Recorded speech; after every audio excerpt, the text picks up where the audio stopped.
बच्चों good morning, welcome to our channel entertainment with education. आज हम वर्कशीट नंबर 36 के अंदर प्रायोगिक ज्यामिति में त्रिभुज की रचना सीखेंगे। सबसे पहले हम लोग त्रिभुज से नॉन हैं कि एक ऐसी आकृति जिसकी तीन भुजाएं होती हैं उसे हम त्रिभुज कहते हैं। त्रि मतलब तीन, ठीक है। इसके बाद अब सबसे पहले आप यहाँ पर देखिए, थोड़ा सा आप रिवाइज़ करो जो हम प्रीवियस क्लासेस में ऑलरेडी कर चुके हैं। जैसे कि आपके यहाँ दिया है ना, थोड़ा सा रिवाइज करो, याद करो। यदि आपकी दो रेखाएं हैं L1 और L2, ये दोनों रेखाएं आपकी कैसी है, समांतर है। समांतर आपको बताया गया था कि अगर आप किन्हीं भी दो रेखाओं के बीच की अगर दूरी नापेंगे, कहीं पर भी दो बिंदुओं के बीच में, तो उनकी जो डिस्टेंस है वो हमेशा इक्वल रहेगी, तो वो समांतर रेखाएँ कहलाती हैं।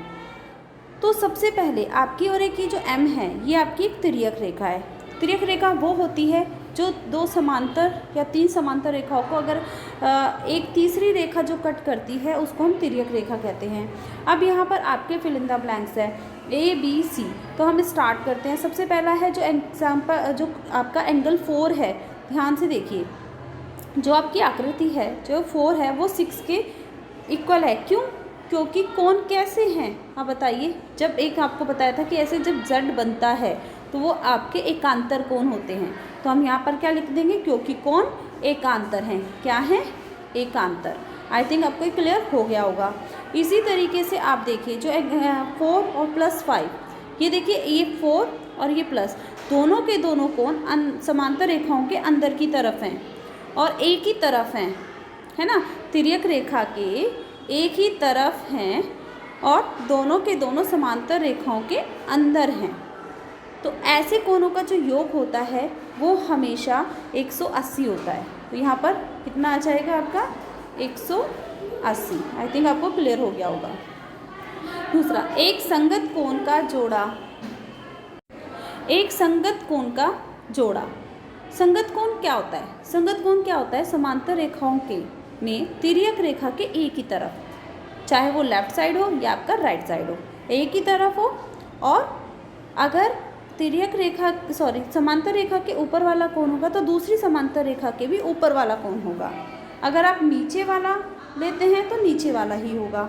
तो अगर आप एंगल 1 ले रहे हैं तो इसका संगत कोण होगा, ऊपर है ना तिर्यक रेखा के, तो दूसरी L2 जो तिर्यक रेखा है उसके ऊपर वाला कोण है आपका 5 है, तो 1 जो है वो आपका एंगल 5 के इक्वल होगा, क्योंकि हमें तिर्यक रेखा के एक ही तरफ लेना होता है। थिंक क्लियर हो गया होगा। तिर्यक रेखा के एक ही तरफ होगा तो 1 के इक्वल होगा 5, और एक मिनट बच्चों,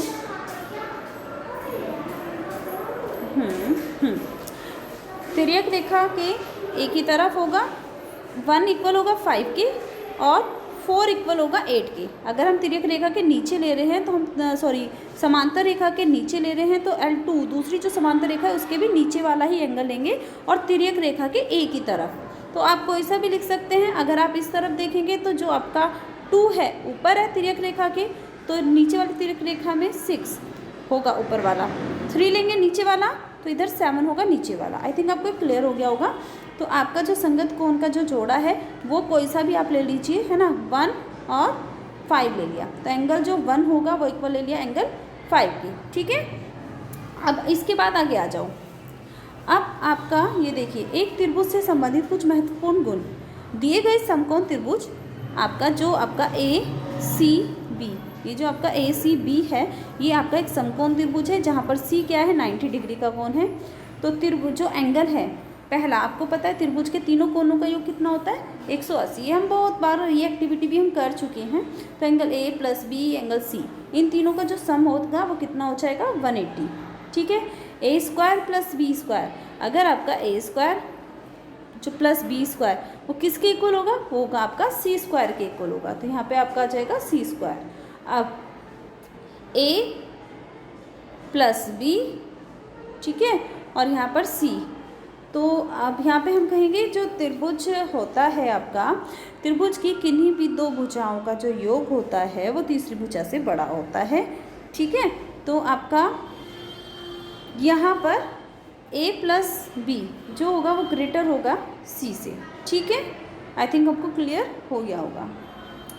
अब जो है आपके रचना, अब देखो बच्चे यहाँ पे क्या है, रचना के चरणों की पुनरावृत्ति। अब रचना के चरणों की पुनरावृत्ति सबसे पहले क्या है, ये हम पहले कर चुके हैं। अब देखिए जो आपका सबसे पहले क्या करना होता है, अनिका ने देखो एक त्रिभुज LMN जो कि M पर समकोण है, यहाँ पर दिख रहा होगा आपको, ये M पर समकोण है यहाँ पर, और जो LN है वो आपकी L और N, आपकी L ये है और N ये है, ठीक है। ये कितनी सेंटीमीटर है, ये 5 सेंटीमीटर है। M और N ये आपकी 3 सेंटीमीटर है, बनाया गया है। उसने प्रत्येक चरण को अलग अलग शीट पर बनाया है, गलती से सब शीट का क्रम बदल गया, क्या आप उसकी मदद करना चाहते हैं चरणों को सही क्रम में। तो अब आपको ये सोचना है, तो सबसे पहले अगर आप बनाएंगे तो आप पहले क्या बनाएंगे, सबसे पहले देखो आपने इसने M और N, सबसे पहला क्रम क्या होगा, सबसे पहले आप एक बेस लाइन खींचेंगे, ठीक है, जो कि आपका MN है 3 सेंटीमीटर। तो हमने MN, तो जो E पार्ट है वो हमारा आ जाएगा फर्स्ट नंबर पे, हमें, ठीक है, हमें सिर्फ इनको एक सीक्वेंस में करके अनिका की मदद करनी है। अगर बच्चों आपको पसंद आ रहा है तो लाइक ज़रूर कीजिए और सब्सक्राइब कीजिए और अपने बाकी फ्रेंड्स को भी शेयर कीजिए। उम्मीद करती हूँ आपको समझ में आ रहा होगा। थैंक यू बच्चों, चलो स्टार्ट करते हैं। जो आपका ई है पहले ये हमारा फर्स्ट नंबर पे आएगा। जो सेकंड पार्ट है हमारा, जब हमने कर लिया उसके बाद हम एक 90 डिग्री का एंगल बनाएंगे। किस पॉइंट पर, उसने बोला है M पर समकोण है, तो यानी कि जो हमारा D पार्ट है, जो हमारा D पार्ट है वो सेकंड नंबर पे आएगा। किस पहले M पर 90 डिग्री का कोण बनाया। अब इसके बाद क्या किया, इसके बाद N से L, यहाँ पे देखो दूसरा नंबर, अब हमने 90 डिग्री का एंगल बना दिया, लेकिन हमें जो LN दी है वो दी है हमारी 5 सेंटीमीटर। तो 5 सेंटीमीटर ऐसे तो खींच नहीं देंगे, हमें मेज़रमेंट करनी पड़ेगी। तो पहले हमने क्या किया, जो आपका B पार्ट है वो हमारा थर्ड पार्ट है कि N पर एक प्रकार रख कर हमने प्रकार पे ऐसे डिस्टेंस ले लेंगे, ठीक है। डिस्टेंस लेने के बाद 5 सेंटीमीटर की डिस्टेंस लेंगे और हम N पॉइंट पर रखेंगे, और N पॉइंट पर रख के हमने प्रकार की हेल्प से जो MX आपका जो दिया हुआ है इस पर हम एक आर्क लगाएंगे। ये आर्क लगा दिया। आर्क लगाने के बाद हम फिर उसके बाद आर्क लगाया, तो इसका मतलब ये हमारा थर्ड पार्ट होगा, जो B पार्ट है वो हमारा थर्ड पार्ट होगा। इसके बाद फिर हमने L से N को मिला दिया, जो हमारा A पार्ट है वो फोर्थ शीट पे होगा। इसके बाद हमने उस पर मेज़रमेंट लिख दी 5 सेंटीमीटर, ठीक है। ये हमारा रफ़ स्केच है। देखो बच्चों थोड़ा सा यहाँ पे है, ये रफ़ स्केच बना लिया।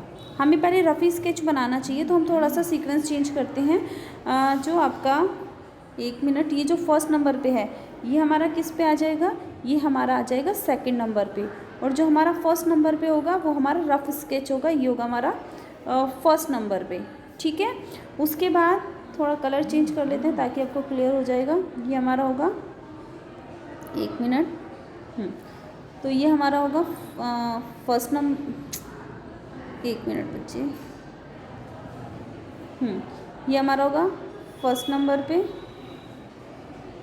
इसके बाद हमारा जो थर्ड नंबर पे कौन सा, फर्स्ट सेकंड, जो सेकंड वाला था वो किस पे हो जाएगा आपका थर्ड नंबर पे, ये हमारा थर्ड नंबर पे हो गया।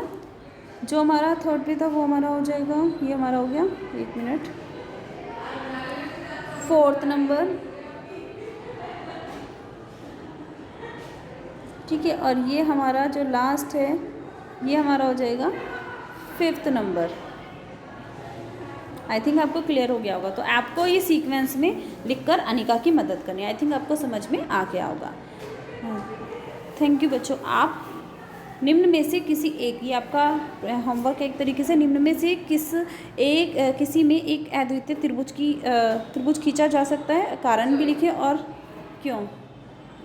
बच्चों आपको इसी तरीके से आपको 3 क्वेश्चंस दिए हुए हैं। आपको इन क्वेश्चंस को इन तीनों क्वेश्चंस को आप सॉल्व कीजिए। कोई दिक्कत है तो आप मुझे कमेंट करके ज़रूर बताइए। उम्मीद करती हूँ आपको समझ में आया होगा और आप इसे होमवर्क में ज़रूर कीजिए। थैंक यू बच्चों।